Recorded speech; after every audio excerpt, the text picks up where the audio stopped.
C'est juste parce qu'on est à des moments un peu plus ouverts que d'autres. Ouais. Mais on fait tous partie de cette trame. Et qu'est-ce qui nous recouvre cette intuition? C'est notre mental. Le mental qui est l'outil de l'ego.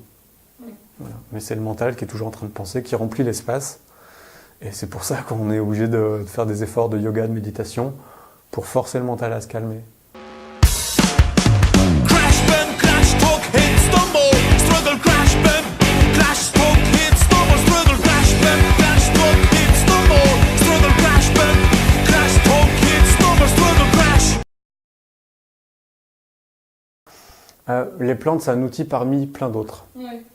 Il y a toute une logique de traitements qui sont basés sur ce qu'on appelle le Dravya Guna. Dravya, Ouais. ça veut dire, tu connais, Ouais. Dravya c'est substance et Guna c'est attribut de la substance. Donc Ouais. le Dravya Guna, c'est une logique qui fonctionne autant pour la nourriture que pour les plantes. Ouais. Si je dis ça, c'est vraiment pour dire que tout un peu, on parle de la même chose. Quand on mange des carottes, il y a un effet médical. Oui.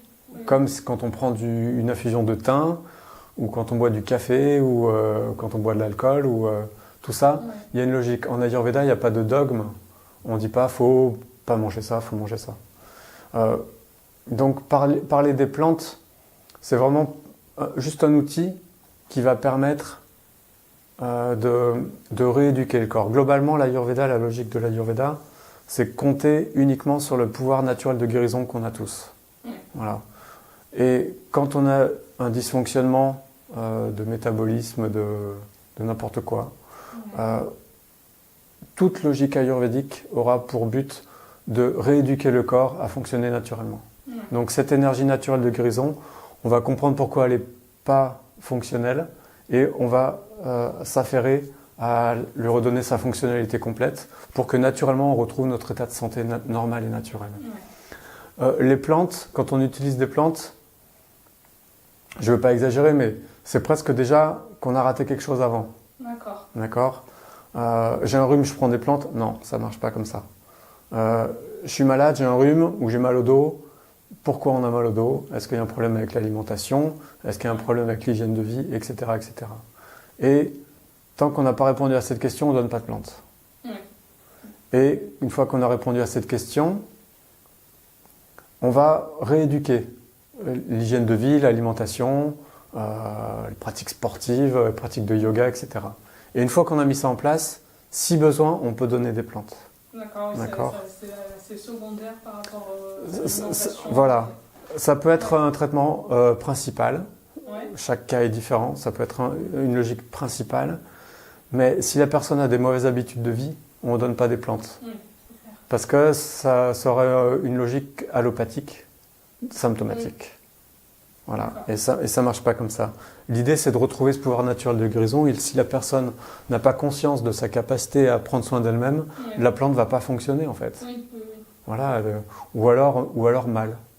Et le pire du cas serait que ça donne l'information que change rien et la plante va s'occuper de tout à ta place. Ouais. Voilà. Continue à manger quelque chose qui ne te convient pas. Par contre, prends des trucs pour bien digérer. Et ça ne marche pas comme ça. Ça, c'est de l'allopathie. Ça, c'est de l'allopathie. Allopathie, ça ne veut pas dire médicament chimique, ça veut dire traitement symptomatique. Oui. J'aime bien l'idée que l'Ayurveda est complètement impliqué dans la spiritualité. C'est atteindre l'éveil. Ouais. Et l'éveil, ça va être la dissolution de l'ego, de la croyance que nous sommes individualisés, et, alors que nous faisons partie d'un tout. Et ça, c'est l'Ayurveda. Mais globalement, la finalité, c'est d'être en bonne santé pour pouvoir permettre de faire le nettoyage en nous, émotionnel, énergétique, mais d'abord physique. Souvent, on a d'abord besoin de nettoyer le corps. Ça dépend à quel moment de notre vie on s'y prend. Si c'est à 15 ans, c'est assez tôt. Si c'est à 50 ans, en général, on a besoin d'abord nettoyer le corps pour pouvoir être dans une démarche spirituelle. Et les 4 buts de l'Ayurveda, le premier but, c'est effectivement le fait d'être heureux, Ouais. voilà, le plaisir sensoriel. Mais la finalité, ça sera toujours trouver son chemin de vie et accéder à la libération de l'âme. Voilà. Je dis ça, c'est important. Ça, c'est la base de l'Ayurveda. Ouais. Tu vois, on est loin des plantes. Oh oui, c'est On est clair. loin des plantes, on est loin des massages. Mais la finalité, c'est ça. Et le fait d'avoir un toit et à manger, c'est juste un moyen. On appelle ça un des buts de l'Ayurveda, les 4 buts de l'Ayurveda, mais c'est un moyen pour accéder à trouver son dharma, et le moksha, c'est la libération. Et l'idée de l'Ayurveda, dans ce genre de questions, c'est trouver l'unité avec ça. Et la souffrance, c'est juste un passage obligé. Dans la spiritualité asiatique et indienne en particulier, le bien et le mal n'existent pas vraiment. Alors que nous, notre civilisation occidentale, religieuse ou pas d'ailleurs, même laïque, elle est complètement basée sur le bien et le mal. Ouais. Voilà. Il y a des lois, c'est bien, c'est mal. Il y a des jugements, c'est bien, c'est mal. On a le droit de faire ça, on n'a pas le droit de faire ça. Toute notre vie, on est éduqué comme ça. Mets pas tes doigts dans ton nez, finis ton assiette, le bien et le mal. Voilà, on est éduqué comme ça depuis bébé. Et dans la spiritualité, il n'y a pas le bien et le mal. Il y a 3 énergies. Il y a sattva, c'est la clarté, Ouais. rajas, l'action, et tamas, l'inertie. Chaque jour qui passe, on traverse ces 3 étapes. D'accord ? Le matin, on se réveille, on est dans la clarté, on va programmer notre journée. D'accord ? Ensuite, pendant la journée, on est dans l'action. On vit, on bouge, on fait à manger, on va travailler, etc. Et le soir, on est fatigué, on a le sommeil qui arrive, c'est tamas, c'est l'inertie. Dans notre vie, c'est pareil. Première partie de notre vie, on apprend à vivre. D'accord ? Deuxième partie de vie, quand on est adulte, on travaille, on est dans l'action. Troisième partie de vie, on se retire et on meurt. Sattva, rajas, tamas. D'accord. Donc il n'y a rien qui est bien ou mal. La mort, elle fait partie de ça.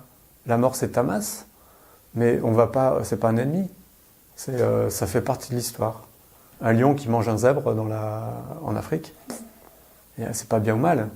On peut se révolter, mais c'est notre conditionnement qui va nous dire si c'est bien ou mal.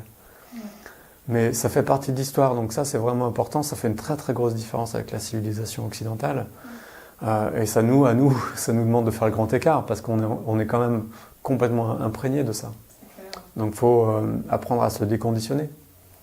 Se déconditionner, ça ne veut pas dire rejeter en bloc, c'est juste assumer que ce sont des conditionnements. Et parmi tous nos conditionnements, on choisit ceux qu'on veut garder ou ceux qu'on ne veut plus garder. Voilà. Le fait d'être français, d'avoir une culture, une langue, une manière de réfléchir, c'est du conditionnement. Mais ça, moi, je le garde. Je n'ai pas envie de m'en défaire, je n'ai pas envie de devenir de remplacer par un autre conditionnement. Mais je sais que c'est un conditionnement. D'accord ?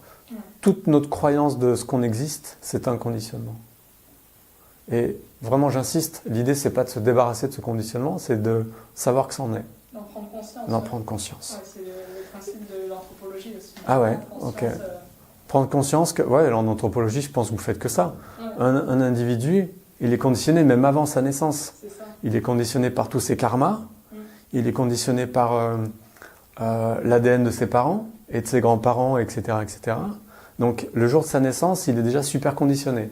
Et après, on le conditionne concrètement en lui disant que c'est la nuit qu'il faut dormir, en lui disant qu'il faut manger machin, et petit à petit, puis on devient ce qu'on est. Voilà. On devient Emmanuel, on devient Didier, on devient tout ça. Et il n'y a pas de mal à ça.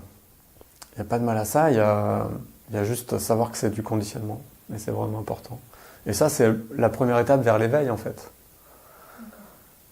Voilà.